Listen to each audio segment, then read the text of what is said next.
I want to welcome my guests and friends, Christopher and PJ Cline. I would say explorers, adventurers, but I will tell you these guys are dream makers. They have had both a stellar career, both in communications and entertainment as specialists in both areas. Chris is a writer, actor by trade. PJ is a human spark plug and one of the most personable people that I know, and award-winning speaker. She got me involved in Toastmasters, and she has an extensive background in advertising, sales, and marketing. The two of them, beautiful couple. They've been married for over 30 years, I believe.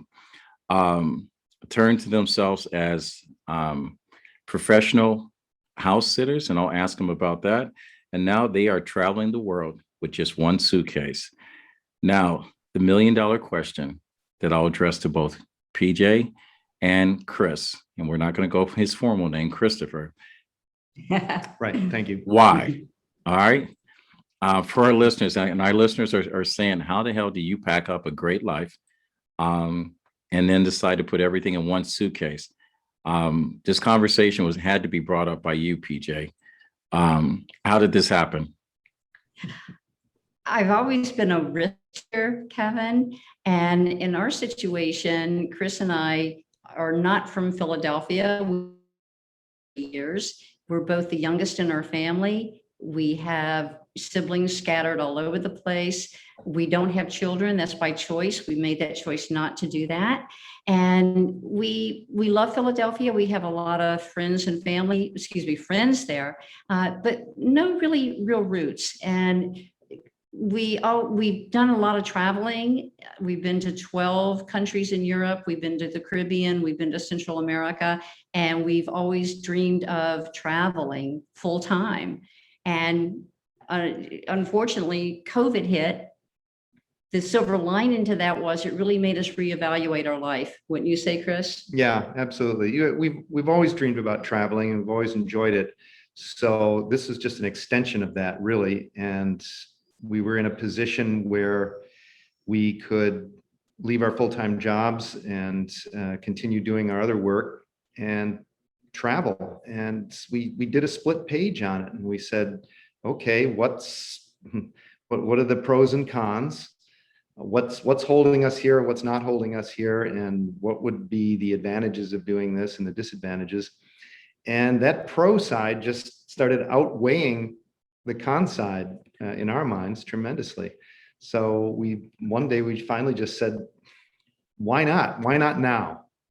Right. And it was a process that we went through. It was not a rash decision. We did a lot of research, and I'm big on that. And again, we've done a lot of traveling. I did research. I joined a lot of Facebook groups of people, expats in Malaysia, expats in Portugal, expats in Greece, Europe, all over the world, really. And just there are people that have done what we've done, and they're living there in these places, and you get day-to-day living advice and information as to how you can do this. So we did a lot of research on it first. And I will tell you this, Kevin, it was an emotional roller coaster. We did not decide this lightly. It was, should we, shouldn't we? We kept going back and forth, even though on paper we could do it. We knew we could do it. We had our pros and cons, like Chris said. We met with our financial planner. We knew that financially we could do this. The trick was actually pulling the plug and getting it done. And that was an emotional roller coaster that we did not take lightly. And that probably took several months going back and forth. We kept checking in with each other every couple of weeks. We'd look at each other and go, you sure we're doing the right thing? Are we crazy? Are we should we, shouldn't we? In the end, though, the question was that we asked ourselves, what is the worst that could happen? What is the very worst that could happen if we did this? And Chris, what was our answer to that? You can always come back. We could always come back to the United States, get a place to live, buy new furniture, buy another car, and start all over that way. That's one of the things we thought of too, in terms of divesting ourselves of all of our possessions, is if we were to retire and move to Florida, like a lot of people do, we'd do the same thing anyway. We would get rid of all the old stuff rather than carting it all down to another state somewhere. and we would start fresh wherever we went to anyway. So it was really just the extra travel element that was added to it. Right. Well, let me say this to my listeners, because I know both PJ and Chris very, very well. And I knew that PJ was a lot like me. My father used to say that if he took all of his children and said, run to the edge of the cliff, my brothers and sisters will stop to look down to see how far it was to fall. And PJ's a lot like me. Would just run to the cliff, jump, knowing that she's going to land on her feet.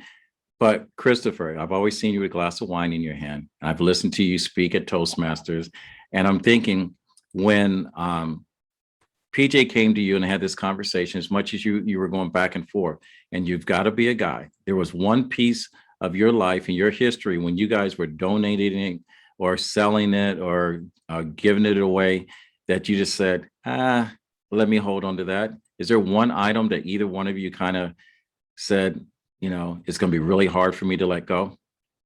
Well, for me, that's an easy one. It was my man room, because it was the one time in my life I actually did carpentry.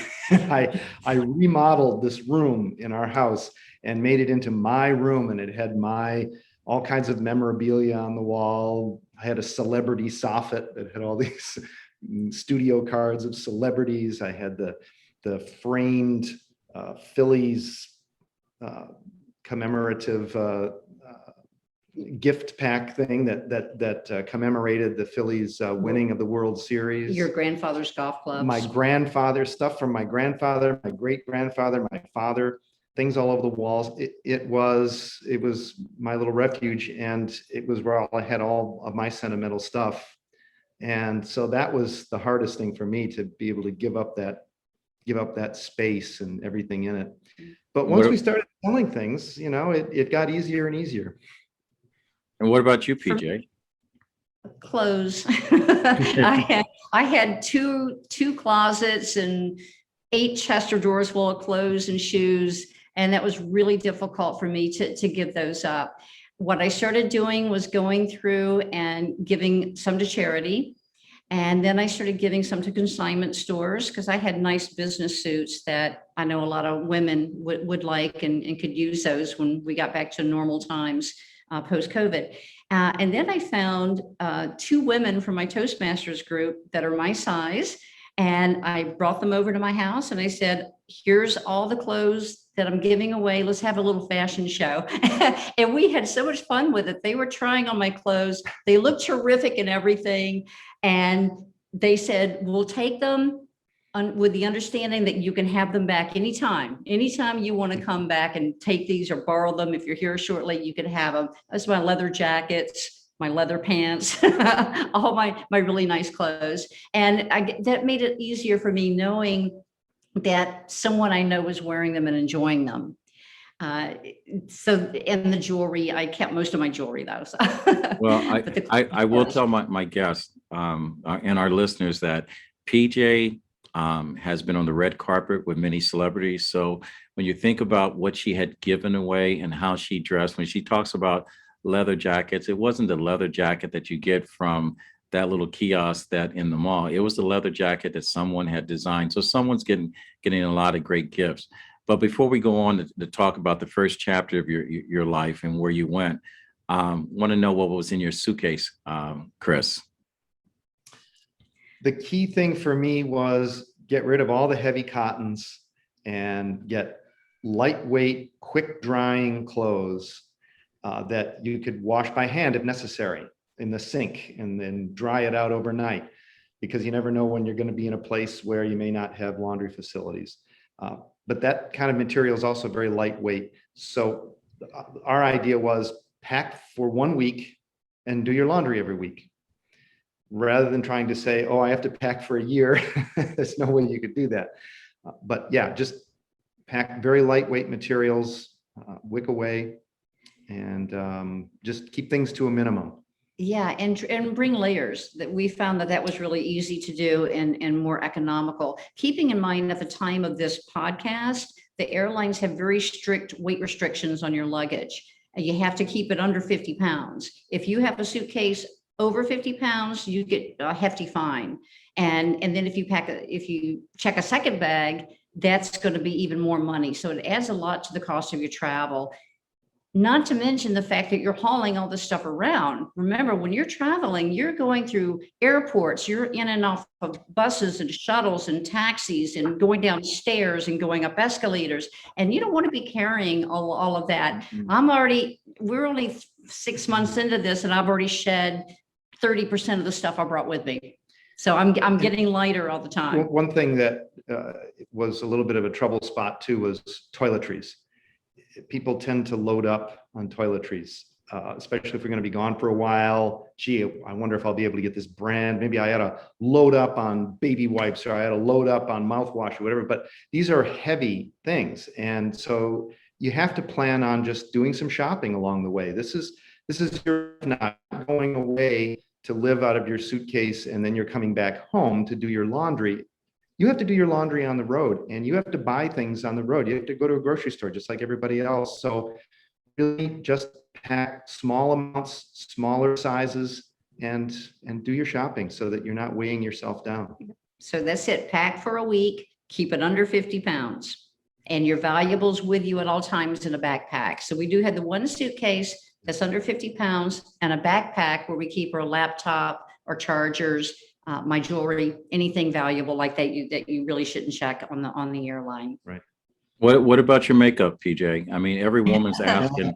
There had to be a special suitcase just for that, because no woman travels without makeup. I was trying to be diplomatic by saying toiletries, but yeah, makeup was a lot of it. Yeah, he takes inventory all the time going, you've got too much, you've got too much.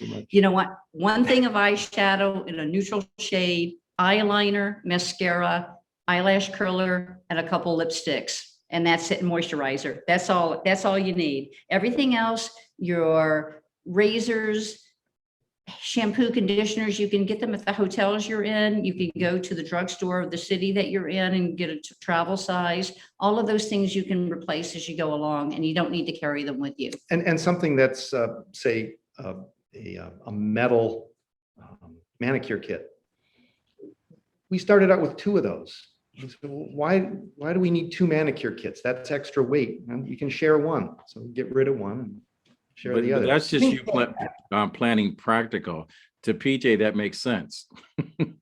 Yeah, right. Exactly.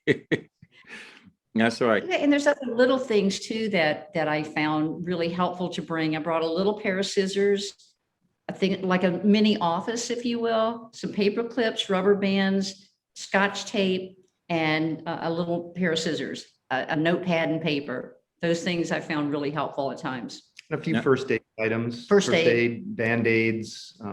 Antiseptic ointments. That's one nice thing about COVID. It's got us carrying around a hand sanitizer. You can also use that for antiseptic. Get a cut, put that on there. Yeah, and there's hand sanitizers everywhere you go when we're outside the United States. Believe me, they are very, very, I don't want to say strict, but regimented about making sure you've got the hand sanitizer, taking your temperature, and making sure that you're sanitized before you go in and out of places. Were there any obstacles that either delayed your takeoff, prevented you, or had you second guessing, does this really make any sense? Anything come about? Any ties to relationships that, or people made you feel guilty about this? Because I know when I got the call, I was going to shit fire. Go do it. I was excited, and I wasn't surprised. I was surprised that Chris went along freely. I didn't see him duct taped to any bags that PJ was carrying, but as to any plans, there's always at least that one thing or that one someone that basically kind of tweaks that, I wish I never talked to that person, or never did this, or, something delayed it, or did everything go as planned? That's a really insightful question. We expected everyone to be excited for us, and that's not always the case. And I found the most interesting response that I got was people got defensive. All of a sudden they go, well, I can't do that. I've got kids. I've got this, I've got that, I got that. And I go, I understand that everyone has their path, and this is our path, and this is what's best for us. And it's not for everybody. Right. And there are hybrids of ways of doing this as well. We did it pretty extreme. We were all in 100%, but there are other ways to do this where you can rent your house for a year, maybe put your stuff in storage, just travel for 3 months at a time to test it out and see if that's what you want to do. And as far as any obstacles, I would say no. Most people have been 100% supportive. I would have to say, for the most part, 95% have been really supportive. Yeah, Did you find any obstacles at all? No, I'm glad you added that, because it really, I think most people were excited for us and encouraging, like, good for you, wow. And then they would kind of second guess it and think about it and think, geez, could I do that? No, I don't think I could do that. I've got too many responsibilities. That's great. But I think people were like, wow, you go. I think a couple of people were a little bit worried about us. Like, you have no home and you're running around the world, and what if something happens to you? And so they've been keeping in touch with us. But what's awesome is the generosity of people. We have friends that opened up their homes to us. They said, please come stay with us as long as you want. So all along this journey, we've stayed with people in Florida, we've stayed with people in Canada, San Francisco, Laguna Beach, Southern California, Palm Springs. Our friends gave us their condo, let us house sit their condo in San Miguel, Mexico for 5 weeks. Right now we're in the Yucatan, and our friend gave us his timeshare for 2 weeks. And the generosity of people is just amazing. We've had people invite us to their house for a home cooked meal, which we truly value, being on the road. And I had to say, it's really restored my faith in humanity 100 times. Well, I'm going to say this, and I say this all the time, especially when I talk to young people. PJ and Chris Klein are both examples of people that I know personally in my life, and I've witnessed the way that you guys react to people, not only in your circle, but people that enter your circle. You guys are two most genuine and authentic and kind people I've ever met. And what happens is life does reward action. And believe it or not, life also rewards and repays you for your kindness. And the fact that so many people celebrated this decision instead of throwing shade on it and open their doors is a direct reflection of your goodness that you put out into this world. Because I know, PJ, when my book first came out, when you were working at the radio station, you were the first person that says, let me get you on air. And that was a national radio show. And I appreciate that. But enough about me, and back to you. I just wanted the listeners to know the quality of people that we're listening to, and that, your dreams can come true, but you're in control of your dreams. So I always say, think less and live more. And PJ and Christopher are examples of living more and living the dream. Now I want to go through. I know you guys are documenting this, at least I hope you are. So I'm assuming, but I know your first trip. Let's talk about your trip. You're on the plane. Let's go back. You're leaving, however you got to the airport. You've gotten through customs. You're now boarding the plane. You're now sitting in your seat. And this is the first chapter of PJ and Christopher's adventure. Chapter 1, where are we going? Tell me about your trip. The very first place we wanted to go was somewhere where we could just chill out and take a vacation, because it had been 6 months of pretty intensive, the emotional roller coaster, as well as the labor and everything we had to do to get ready to do this. And so we just needed a breather. So we thought, well, let's go to Aruba. We had never been there, and it was open, and we just had to get a test. So we said, let's go to Aruba. And so we flew down there, and we spent a couple of weeks down there just chilling and hitting the pool and the beach. And it did take at least 10 days just to decompress, because again, we were in hyper mode for 3 or 4 months getting all of this done, and all the last minute things that came up, and the little obstacles like you're talking about, like little things that would come up we didn't think about. Like we sold our cars at the last minute, of course, and then guess what? Well, there's an Easy Pass attached to them. I go, so then I had, we got to close out our Easy Pass now and take these things and mail them back. So all of these things were very stressful at the end, and it did take us a while to decompress. And talk about obstacles as well. We had several obstacles that we were facing after this first leg of the trip was first COVID conditions really dictated where we could go. And then the second thing was nature, Mother Nature, wildfires. So tell them about Canada, because we were going to go to South America. Yeah, we were in Aruba, which is right down near South America. We thought it would be a good launching place to go into South America. Then, of course, South America turned into a major hotspot for COVID. And we were very strongly discouraged from going there by the US State Department. So we thought, all right, well, maybe we'll do something different. And then Canada opened up. So great, because that was a place we wanted to go to. We had a couple stops we wanted to make there, and we were waiting for it to open. So finally that opened. So great. So we went from Aruba right to Canada and just kind of flip-flopped our plans. To Montreal. So we went to Montreal first, and it was really thrilling going into there because we were the first Americans really to start coming in the first wave since they opened up. And it was a lot of paperwork. It was a lot of testing. It was a lot of questioning. We got questioned by 3 different customs officials in different areas of the airport. Just to get out of the airport was 2 or 3 hours just to get out of there. I've been to Canada many times in my life, and I've never been grilled so hard by the Canadian customs. However, when we got to the hotel, they were cheering. The receptionist and the people in the reception going, "Oh my gosh, the first Americans we've seen in a year. Yeah, wow.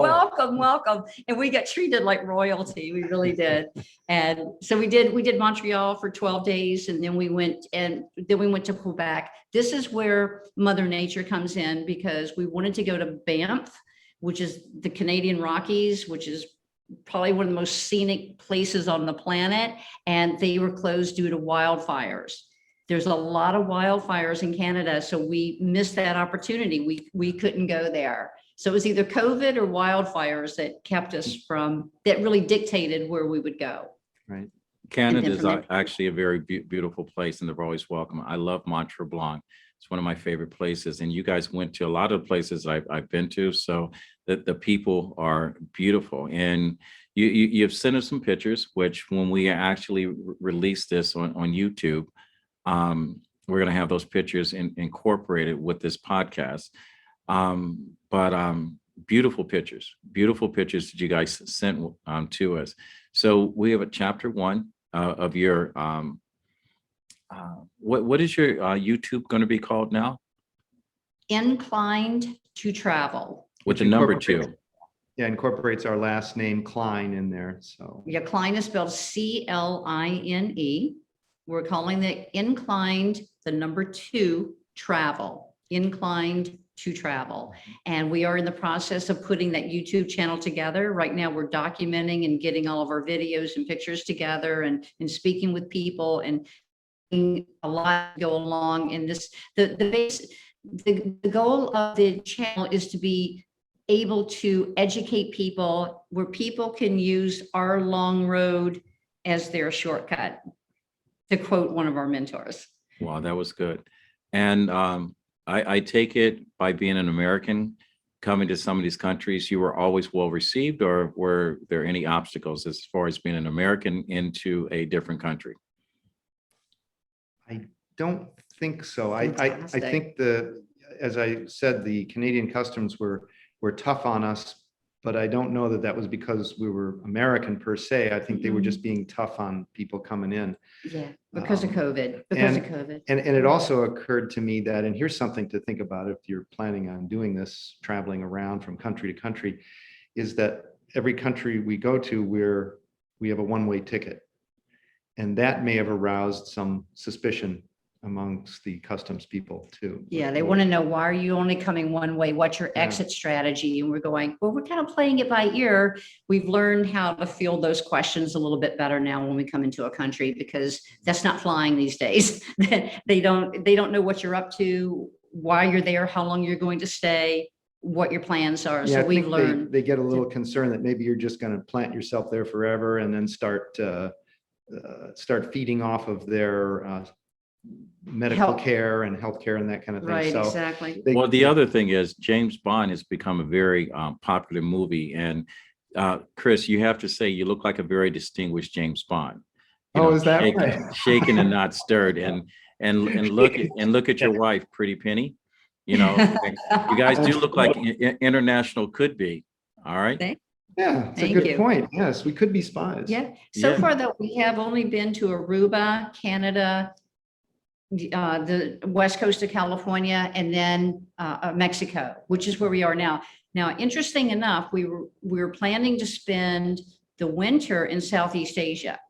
That's one of our to-go places would be Thailand, Vietnam, Cambodia, Bali, the Philippines. However, Thailand is the only one open right now, and you have to quarantine for 2 weeks. You have a 30-day visa only, and that 2 weeks, first 2 weeks counts as your 30 days, and you're in quarantine.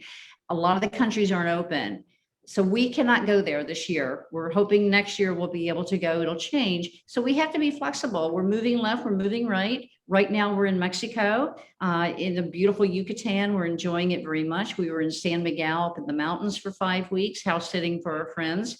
And so now we're going, all right, where do we go? Are we going to go to South America? Are we going to go to Belize? Are we going to stay here, go to Central America? It is kind of a work in progress right now. It looks like we are going to explore most of Mexico for the winter and maybe go down to 1 or 2 countries in South America if we can see that they're safe enough to That's go practical, as far as yeah. COVID goes. Mhm. All right. Quick question. Here at the time that we're recording this podcast, we're just weeks away from celebrating Thanksgiving. Halloween has just ended. Christmas is coming. You guys are going to be in a whole nother country with a whole nother tradition as far as holidays. How are you mixing the new with what you used to know here? Are you celebrating Thanksgiving and Christmas the way that we've done? Or are you going to adapt your the holiday spirit to the environment you currently are in? How's that going to play out? That's a very interesting question. We have usually done our own thing on Thanksgiving. We don't have family that lived near us. So in that sense, it will be pretty similar.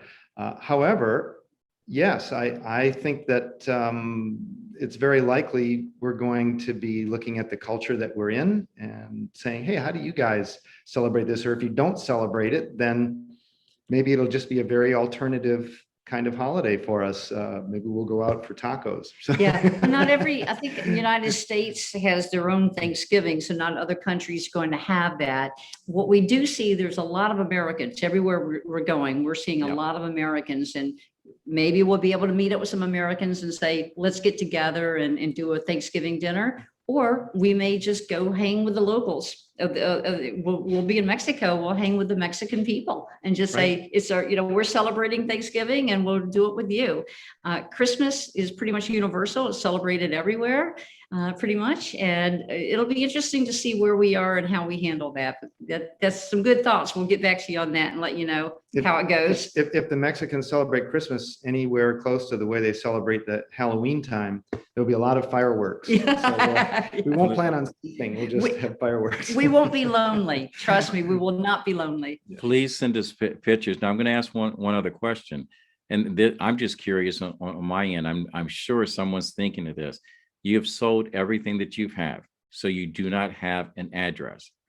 You're traveling either with a great big bag of money, or your credit cards are very excited right now, but you have no address. Where are you getting your bills from? How's that work?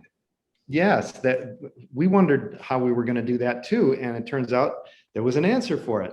There is an outfit called Traveling Mailbox, and you can pick whatever city you want. I believe it's just in the United States. It's online. But it's online, and what happens is you give that as your, they have an address for you, and you give that to your post office as your forwarding address, and start giving that address out to your creditors, whoever you still need to be in contact with. And you will receive things, they will receive those things for you at their bricks and mortar location, whichever one you choose. And then what they will do is they will scan the envelope and email it to you, or rather they'll put it on their portal and they'll send you an email saying, hey, you've got mail. So we go in and we look at it. We look at the outside of the envelope and we decide, okay, that looks important. Open that and scan it for me. So they'll open it up and scan what's in there. Or if you can tell that it's just junk mail, you can just say, you know, shred and delete. And once you see what's inside of it, if it is something you want to keep, then you can just download it and you've got it on your files. Or you can tell them to destroy it. Or say you're receiving a paper check in the mail, fine. You can actually tell them to deposit it in your bank account. Yeah. And they will do that for you for a small fee, but they'll actually FedEx it to your bank with a deposit slip and deposit it for you. So they can take care of that for you. So traveling mailbox, it's a great service. Fantastic service. And it takes care of everything. So we have a Philadelphia address. All of our mail goes there, including checks. They'll deposit them for us. And we can read our mail every day when it comes in. And, you know, you talk about bills. We have so many fewer bills now, Kevin. We have a credit card bill, a couple of credit cards. That's it. We don't have cable. We don't have sewer, water, electricity, insurance, car insurance, none of that. It's all Easy Pass. It's all gone. So we have maybe 1 or 2 bills that we have to pay every month because we're doing everything on credit card pretty much. Yeah, one of the questions we've got is, how do you do this affordably? Well, one of the things is you divest yourself of everything that was costing you money. I know you guys just gave yourself a pay raise. So many different places, food. Any change in your digestive system? Because PJ, I know you're extremely healthy, and Chris, you're also conscious too. Have you experienced anything you've fallen in love with? Have you experienced anything that's done battle with you? And give us an idea of where and when and what you won't eat, and what have you experimented with? Well, of course, in Mexico, you do have to be careful of the water. So we end up buying a lot of jugs of water and hauling those home. So that's very important. And you also have to be a little bit careful of where you're eating. We have tended to avoid carts, street food on the carts on the street, and just going to regular restaurants. And even there, I still order bottled water just to be very careful. And even still, there's an occasional little stomach upset or something, but nothing major. It's been pretty good. We're fairly careful, and we've been okay. And conversely, we've had some fabulous dining experiences. Absolutely, yes. We've had some amazing cuisine in Canada. We've done the French restaurants. In Mexico, we've done an 8-course meal that was Mexican gourmet. It was in a beautiful setting. We were in Mexico City, and we found a little place on the side of the road, sort of like, imagine if you're in New York City, and we got a big plate of enchiladas and a bottle of water for like $3.50. So it's all over the gamut, and the food can be really, really good. Again, it's always good to be careful and not take too many risks when you're in another country, because simply your body is not acclimated to the cultures that may be there. But Kevin, I try to be very careful, but I have put on a few pounds, and I'm trying to be careful. And what we do, whenever we stay at a hotel, we get a little kitchenette, a suite, and we go to the local markets and we buy food. And last night we made a spaghetti and meat sauce, and we ate in, and it was like a home cooked meal, and we loved it. Yeah.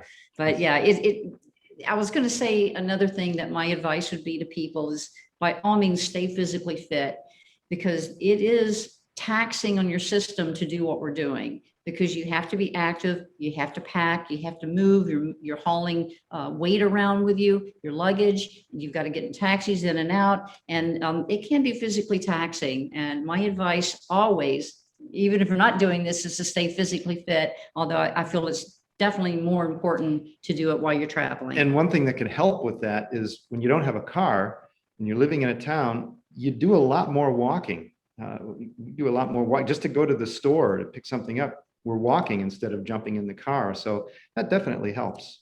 Now, where are you guys working out? I know here, PJ, you happen to be a member of a very posh health club, Lifetime. I don't know if any of the places that you've listed, Lifetime is present. Probably by the time this airs, they'll probably be saying, PJ, find me a location. Where are you working out at? I do my own workouts. I do my running in place. do my jumping jacks, and I'll do some kind of weightlifting if I can, whatever objects I find. Fortunately, we're in warm climates now. We're doing swimming. I do a lot of swimming in the pool and in the ocean yesterday. And some of the hotels we stay at, they will have a health club also, a treadmill, some weights, and we make it a point to do that. But of course, we can always do our own. Like you could go online, as you know, and find a workout video and just do it right in your hotel room. Yeah. Do the planking and the lifts and the stretching and all of those things that are vital. I do feel I am a little softer than I used to be, and I really have to make a point to get down and be a lot more proactive, seeking out those workout routines. Yeah, my grandfather always says, how are you living? And that's one of the things every time he sees someone, he always says, how you're living. So you guys are definitely living. And that's a direct reflection of, if anyone's watching, PJ has a very active Instagram account, and it shows her working out and some of the things that I've known PJ from the time she started with Lifetime to what she's doing now. And she's acting more of a 25 or 30-year-old than she is a lady that's actually 35. And I know she's gotten I could say this 100 times, and I've said this long before we did this interview. Christopher is an extremely good-looking, distinguished gentleman, so he can pull off Bond fairly easy. So how do people get in touch with you? I know your YouTube channel is not up yet, but can we follow you on Instagram, any of your social medias for either one of you? Can you guys give us some way that we can follow you on this adventure? Absolutely. My Instagram account is pj.cline. So it's at pj.klein, Instagram, and PJ Klein from Philadelphia on Facebook. And Christopher is on Facebook as well under Christopher Cline, Cline. And I'm also on LinkedIn also. So you can find me on LinkedIn as well. All right. George Lee, my famous film producer, if you ever decide to do a Bond makeover, hire PJ and Christopher as the new Pretty Penny and Mr. James Bond. All right. And we're also available for house sitting as well. Right. We're experienced homeowners, and if anybody has a house internationally that they would like us to house sit, we're available. We're very flexible with our timing as well. All right. And before we wrap up, all right. So how many chapters of your trip have you guys accomplished? And because I know you're a couple months into this trip, how many more chapters are there to go? And is there a possibility that you may never move back to the United States and find a home someplace else? Is that a topic of conversation, or are you coming back? That is open-ended at this point, but we were actually in our ideal dream, we would find a place to live that has a lower cost of living than what we had in the States, and including lower cost of healthcare, so that we can live better on the money that we have. So I think that's definitely still in the offing, and we kind of hope that works out. There's always the chance that we'll be back to the States too.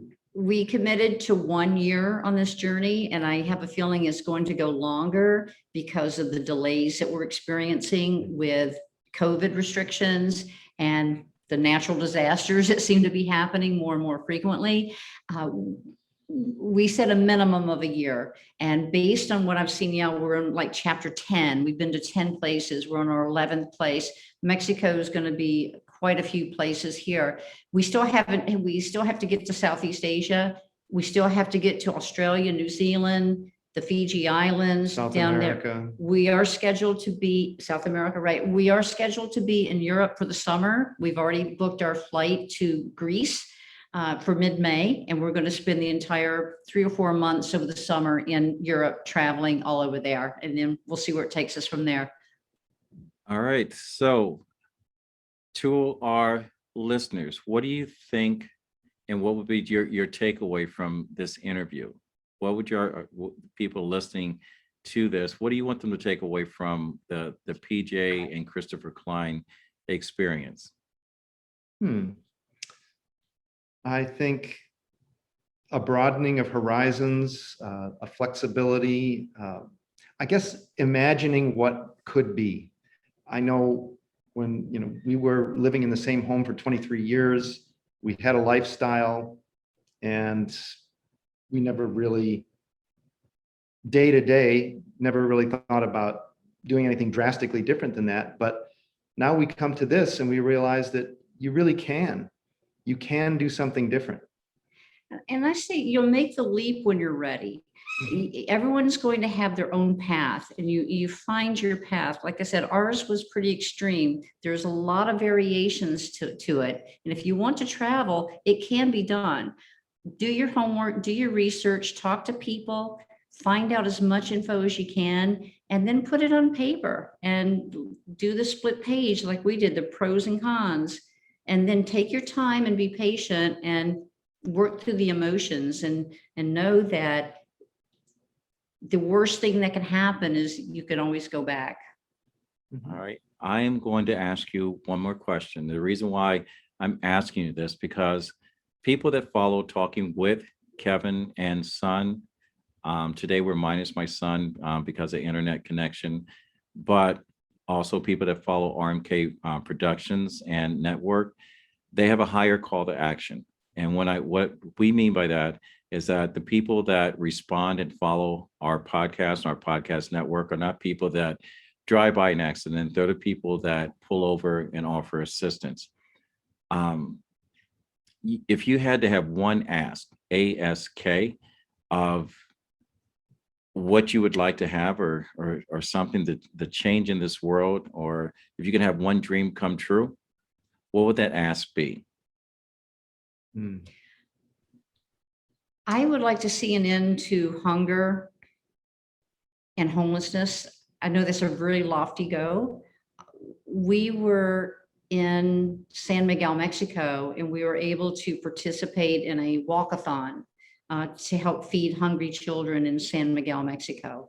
And that was probably the highlight of the trip so far for me, being able to participate like that. And if we can come to another country, and including even our own country, and make a contribution that would make a change in someone's life for the better, that would be my ask. I think uppermost in my mind is the tremendous divisions that we have both in our country and really other countries too. And I think travel, it may not be a magic wand, but I think it is very helpful in giving you a better perspective of life and what's important. And by going to other countries and seeing how nice people are and how supportive they are of you, it renews your faith in humanity, as we said earlier. And I think it helps to, I think it can only help to bring us together. And a quote that I like, and I wish I remember who said it, is that travel is the one investment guaranteed to make you richer.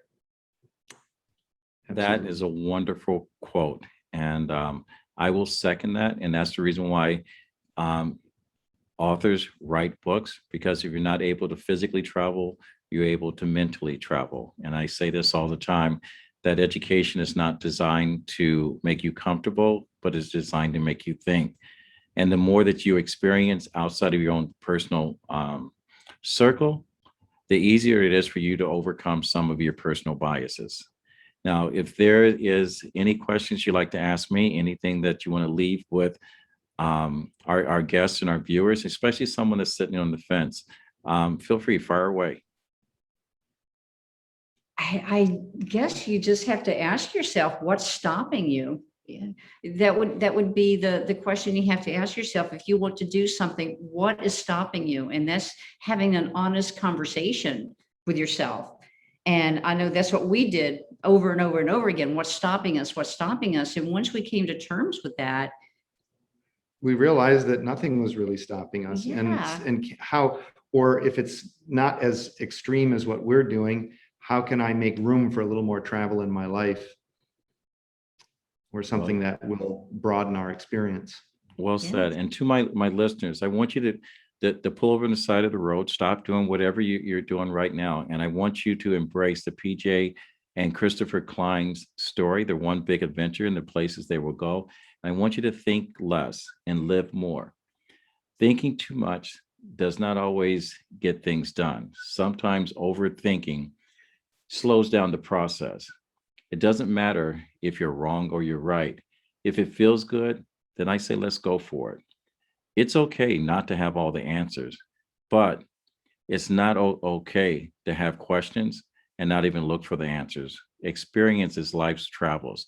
So we've covered so much information, and I hope at some point this episode that we shared with you has enlightened you and in some ways touched you in your soul to get you out of your comfort zone and maybe look out your window and see the world much different from across the street, but see the world for what it is. If you have not followed us, I ask you to subscribe, share this episode, go to RMK Productions and Network on our YouTube channel, share and subscribe, or if you want more information, go to info@rmkproductions.net. We appreciate you both, Christopher and PJ, as our guests. We know that you're on your early legs of your trip. You are always welcome back. If somewhere down the line you run into someone that would be someone that we should know, that I would love to showcase their talent, their art, their story on Talking with Kevin, you have an open door policy to this. And to my listeners, I'm extending the same invitation to you, because this is all about, people you should know. We are the everyday man and woman and child champion. So as my grandfather always says, that when you get to a point that you can help someone else, it is your duty to do so. Adapt a hashtag, find 1,000 reasons to be kind to someone. And again, I want to thank my guests, PJ and Christopher Cline. And again, before we close, will you please give us how we can follow you on your Instagram page or your social media pages so our people can write this down, and then we'll close out the show. Okay, you can find me on Instagram at pj.klein, and that is spelled Cline, pj.klein, and the same on Facebook, PJ Klein from Philadelphia, and also on LinkedIn. Coming soon will be our YouTube channel, and it's a travel channel full of information, and that is called Inclined to Travel. Inclined to Travel.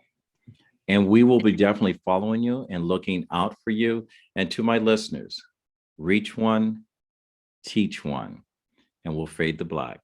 This is the end of the episode of Talking with Kevin and Son.